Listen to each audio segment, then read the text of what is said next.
Welcome, ladies and gentlemen, to our talk at the Pavilion here at the K 2016 in Düsseldorf. Our today's topic of all of our program is the automotive industry, and of course we are discussing about Industry 4.0, working for the automotive industry. First of all, I would like to introduce to you our guests, our talking guests here on stage, starting with my co-presenter, Thorsten Kühlmann of VDMA. Welcome. Hello. Then we have Dr. Ulrich Golz. Welcome. He is a member of the KraussMaffei Managing Board, President of the Injection Molding Machinery segment of KraussMaffei Group. Welcome. Welcome also to Dr. Peter Neumann, CEO of the Engel Holding. And last but not least, welcome to you as well, Dr. Stefan Thomas, Head of Digitization of Rehau. Hello. So, we will talk about the automotive industry, without a doubt, one of the most important customer groups of the plastics industry, if not the most important.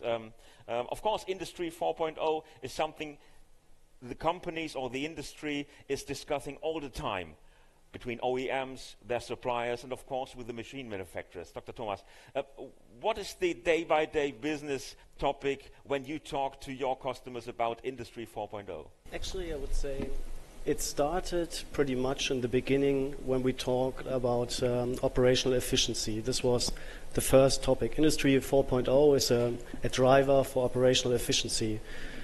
But now the trends we see in the automotive industry, they are pretty much concerned with designs, with new designs, lots of car models.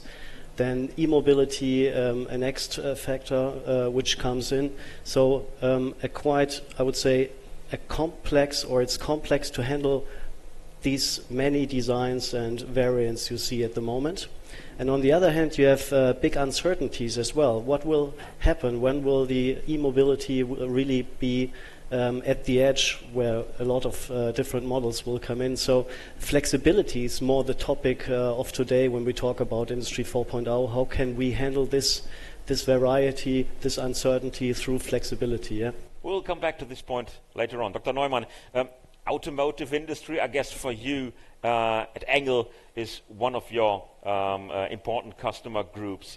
What are the demands that you're hearing when you're talking to them about future technologies of innovation programs? Yeah, the automotive industry is for sure the driver in all the technologies we see in plastic, and the requirements there are how can you control the high complexity what we need for this. How can you control it? How can you support your customer, the molders, that they can handle all these things under good performance, good quality, high efficiency, and this. So this means this high complexity must be controlled anyway, and we have to develop things that we bring down, let's say, the critical mass in complexity, to that human beings still can live with it. Mm-hmm. Dr. Golz, could we say that if you want to supply the automotive industry, Industry 4.0 is a must? Is it a prerequisite? Absolutely. It's a kind of differentiation as well for our customers, how efficient they can produce, how flexible they can produce. And the traceability as well will come much more into their focus. Yes, what happens in the future if they have a defect in the part? Yes, and as a manufacturer, you have to show the customer it's not on me. It was not in our responsibility. Otherwise, he can get a lot of cost.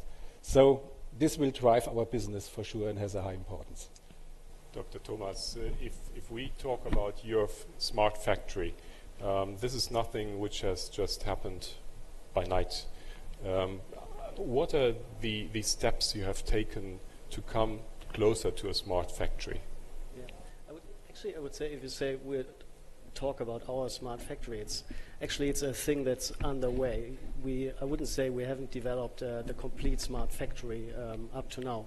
But what we see is, on the one hand, we had a very pragmatic approach. We said, let's check out different technologies, use them, evaluate them also from technology providers like Engel and KraussMaffei, of course, evaluate them and see what you can get out of them in terms of efficiency and flexibility.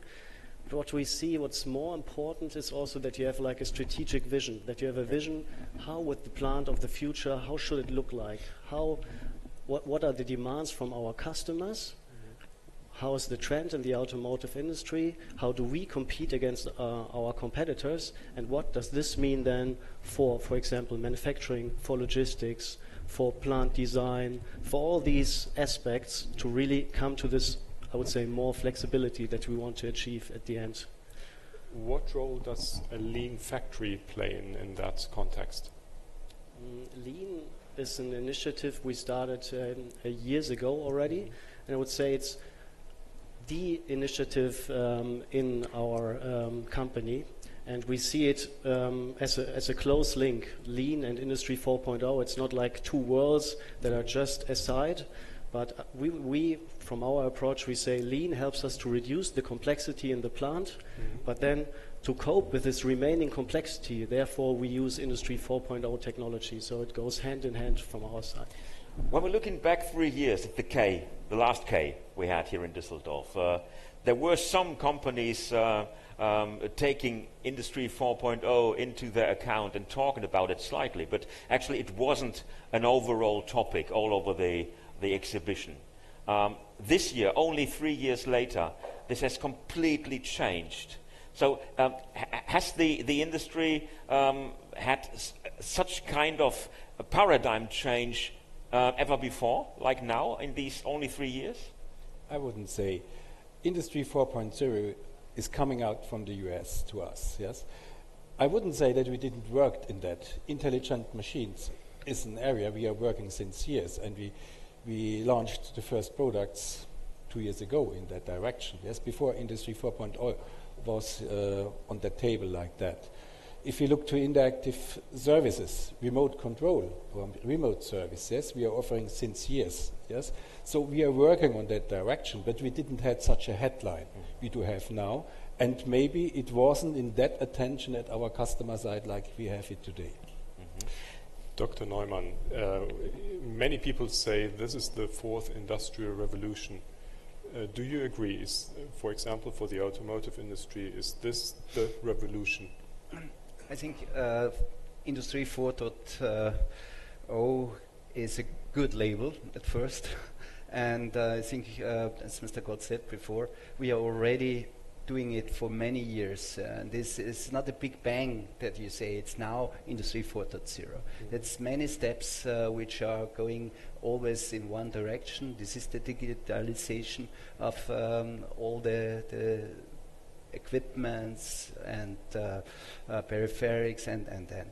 If we look back, and we just discussed it internally, 1986, we have exhibited a full automated transportation system with automatic mode change, with loading all data there. So you see, it's something which maybe there at that time was too early because the complexity was not under control, and it was not really ready for the industry.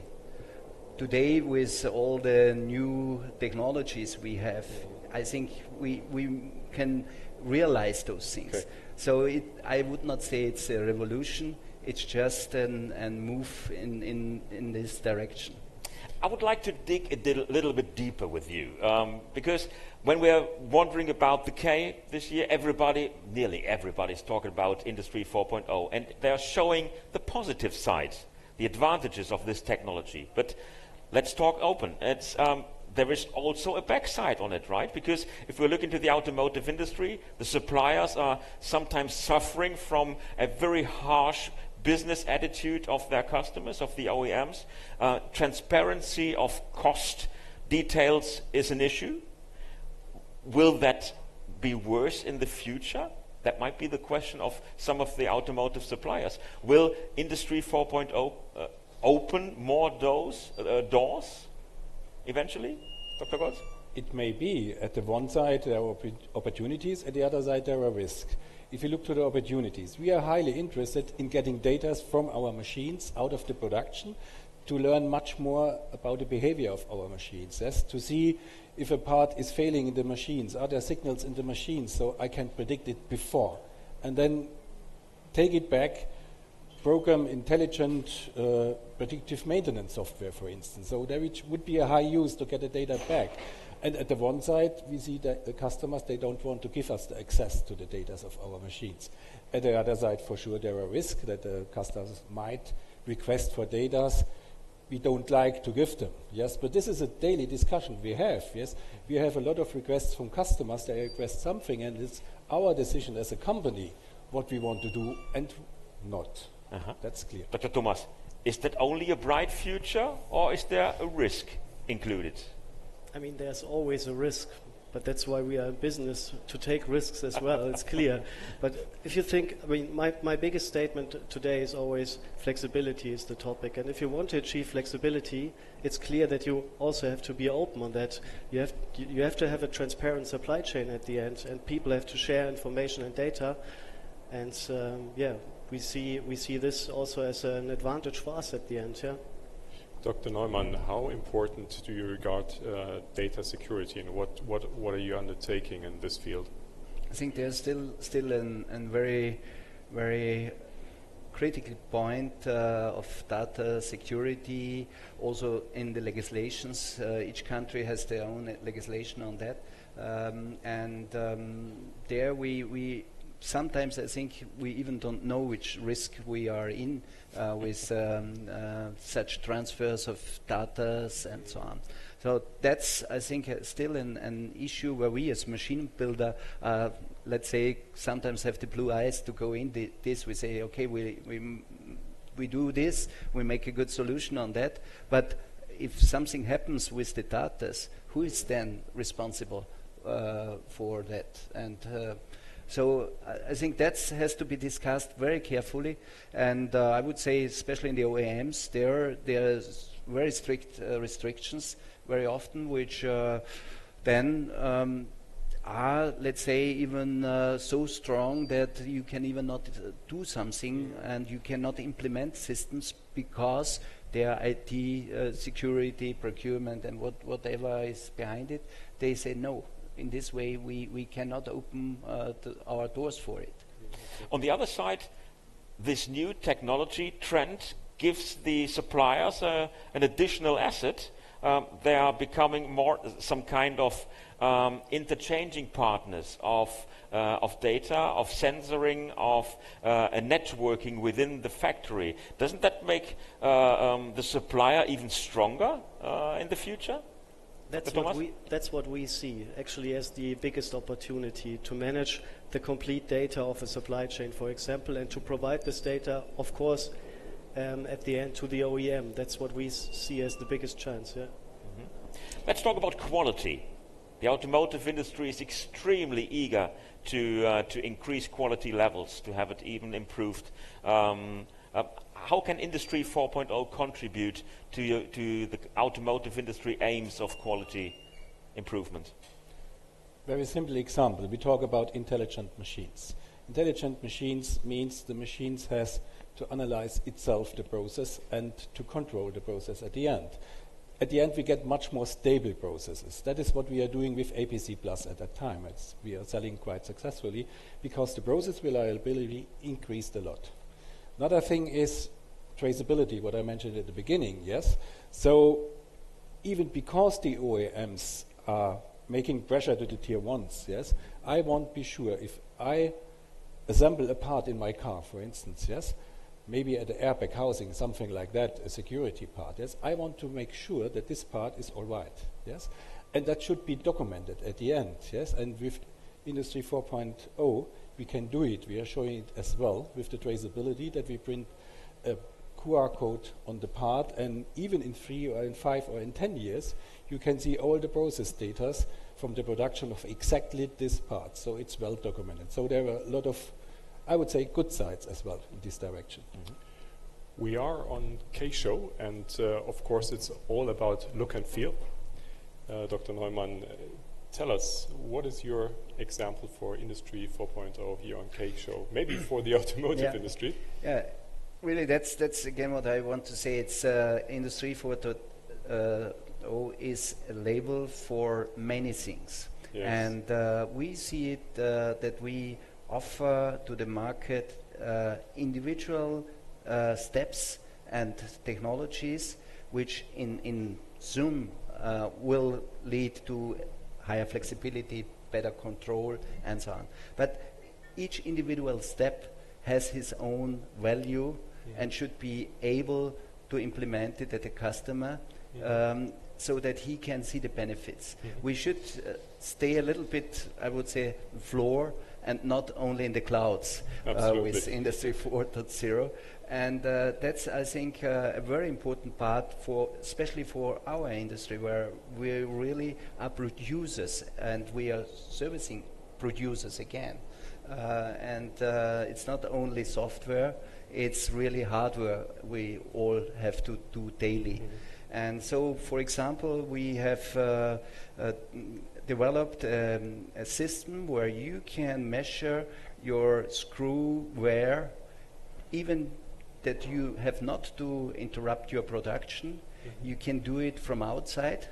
So this is something where you can do better quality control, where you have increased of your productivity. You have not to stop your machine to check this. So that's a practical issue. Or IQ weight control, where in the process you have a better stability in your process. And that's all little, I would say, steps together. They are then the whole 4.0, but each individual is I would say, a normal feature again, which we develop over years and years already. When talking about automotive processes, we have to talk about cost structures, not only of the suppliers, but also of the machine suppliers. How could Industry 4.0 have impact on profitability of your processes? There are different directions. First, we can use it in our own production, not only in our products. Yes, so we can make our production more efficient. Yes, make our production more flexible as well. This is demand we see as in the market. At the other side, I know the discussion are the different models to business models based on Industry 4.0. So up to now, I see there is a lot of discussion, but I don't see real for our business there is a big effect. Maybe it will change in the future, but it's small things. I think in our machines, we need a differentiation against competitors even coming from low-cost countries. Yes, they are, let's say, growing quite fast. Yes, and we are more on in the high level of the market. We need a differentiation in the market. The use of our products must have a benefit for our customers. This is very important. It's not only a machine, it's much more. And this is driving us to develop more in this direction at the end. At Rehau, is it the same? Is it already a profit driver? Yeah, definitely, I would say so, yeah. As I said in the beginning, we started seeing Industry 4.0 just to improve our operational efficiency. So we used it in the machines, for example. And that's where we see at the K-Show, for example, lots of different approaches from different machine suppliers to get more efficiency out of it. What we see in the next step is really to look at the complete plant.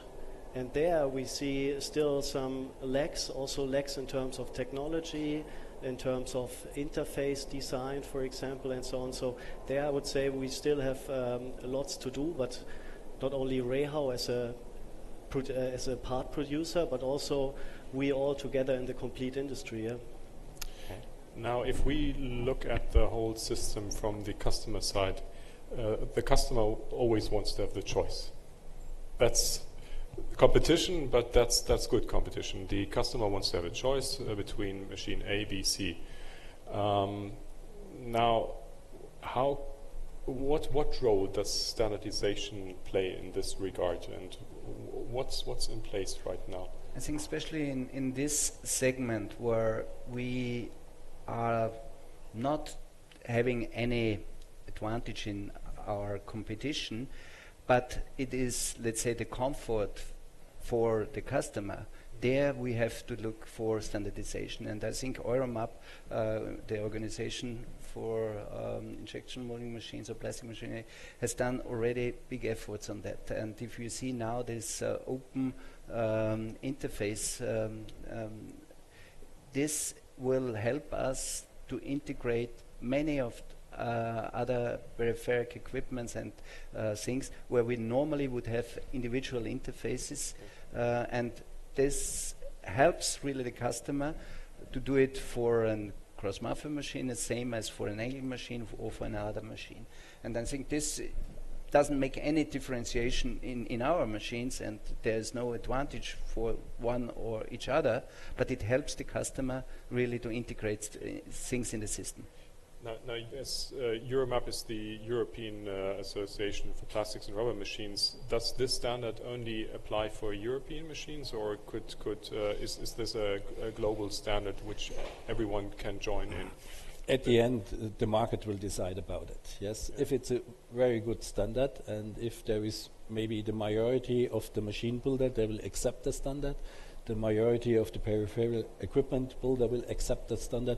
It can be a worldwide standard. But we know as well in China there are some activities to create own standards, and this is something we should discuss and we should talk with them. Not that we are only creating our standard and forget other machine builders. I think our customers for sure would appreciate if it would be a global standard, yes? Okay. And we as well would appreciate, because it's not only that we have a standardized interface to our competitor machines or to MES systems from our customers. As well, we would have it to all the peripheral equipment manufacturers. So that can save a lot of work we don't have to do anymore, makes our life much more simple. So we really would appreciate that. Okay, so that's quite understandable. To have a global standard makes life easier for everyone. But does this also mean that Industry 4.0 is not only a global issue, but is, you know, the approach towards 4.0 is almost the same, never mind whether you're in Europe, USA and China? I mean, I think here also with this globalization means that standards become worldwide, and therefore everybody who really is able to keep up in the technology will join these technologies and will have then the same opportunity. I think this is a general trend, and we have no borders anymore, especially in Europe, but we will also have not borders maybe to other regions, and we should also not have borders in technologies. Okay. This is, I think, a trend of our time, and it's necessary. I would like to talk about the people. The people in this industry, in the automotive industry, it is one of the main employers worldwide. And the question is, maybe a critical question is, how does Industry 4.0 influence on that? Will working places be less in the future? How will the kind of work and the skills that workers in production, for example, need to handle the new machines, how will that change? And will that maybe have influence on where your innovative machines can operate? Will that have an impact on the working world, Dr. Golz? At the one side, for sure it will have an impact. It's a question of qualification of the operators at the end, qualification of the engineers we need, yes, for as well for us, yes. We need different qualification of engineers in our development departments, because it's not only developing machinery, it's developing software more and more, yes. At the other side, maybe there are less working places in the future based on the technology. This is, in the meantime, a quite old discussion as well we had with automation. If we look to Germany or Austria, it's quite similar. I think, despite of a lot of automation we did in the countries, still we have a lot of employees or employed people. So it didn't happen what was predicted from critical people at that time. So we should take it open, looking forward into the future, and at the end, if we are successful as a company, the same as countries, yes, we will have a good future, and we should be or we should go proactive into the future and not only reacting. That would be the wrong way.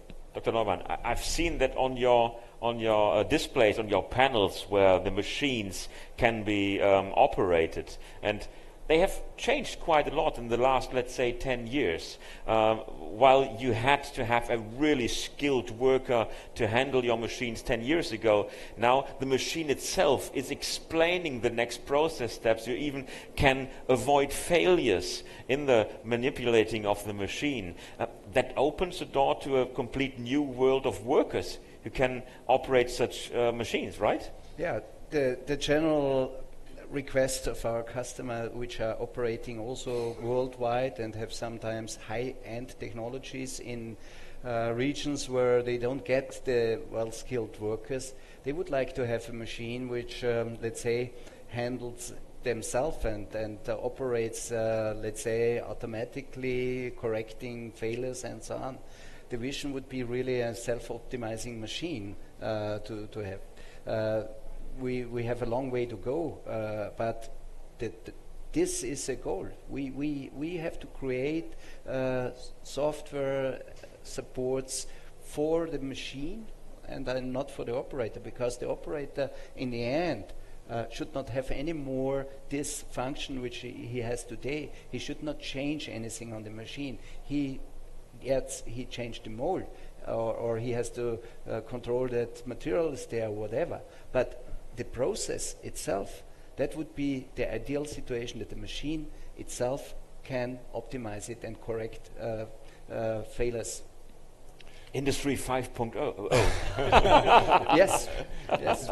Dr. Thomas, if you look ahead, let's say 5 years from now on, what is your demand or your wish, your vision of the factory? What should be done?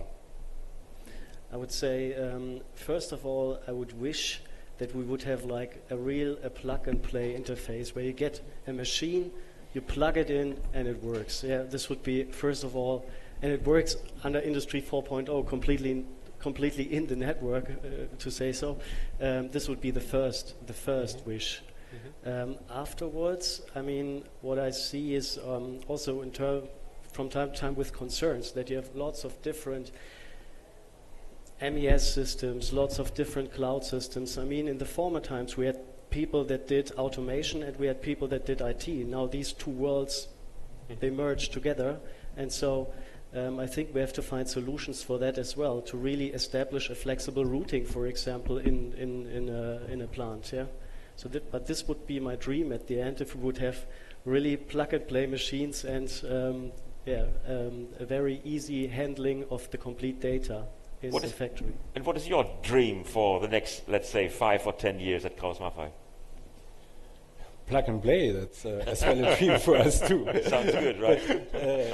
If our customers would accept always our standard solution, it's much more easy to deliver a plug and play solution, but they always have extremely wishes for specialities we should create for them, and this is our business as well. And Rehau company has these wishes, other companies have other wishes, that makes our life more difficult. So if I could make a wish, is as well that our customers would sit together and link them together, and as well thinking about standardization for us as the machine builder, which would make our life much more easy, and yes, would it enable us really to deliver plug-and-play solutions. Now it's like in a real fairy tale. We've got 3 wishes. Oh, Dr. Neumann, what's your wish? My wish would, especially in this technology we discussed today, it's really that the customer ready to open, let's say, really their doors for entering with our tools we have. Because we have to learn how we can support you as customer in the future better. And as long as there are still very hard restrictions, we even cannot come to this level where we think the technology is already able to do it. And therefore I would say really we have to break down some boundaries and some walls in our thinking, even also between machine manufacturers. We have there to bring together our forces in the same direction, and not thinking that each company with their individual solutions can have an advantage because this one is the best or this one is the best. And you know what? The good thing is that we are in a TV show today, so we recorded all your 3 wishes, and we can check back in maybe 5 years or 6 years would be best, right here back at the K. Thank you so much. That was so exciting. Guido, hang on, please. This is a very special talk at the Pavilion, okay, because we've got a farewell today. Not today, but on K-Show. This farewell relates to a very respected personality in our industry. It's Dr. Peter Neumann. This is your last K as CEO of Engel, and truly you have been a landmark in our industry. And I had the big honor and privilege that you had been a member of our board, VDMA, for a couple of years. I want to say thank you very much. It really was a big honor to work together with you. Thank you.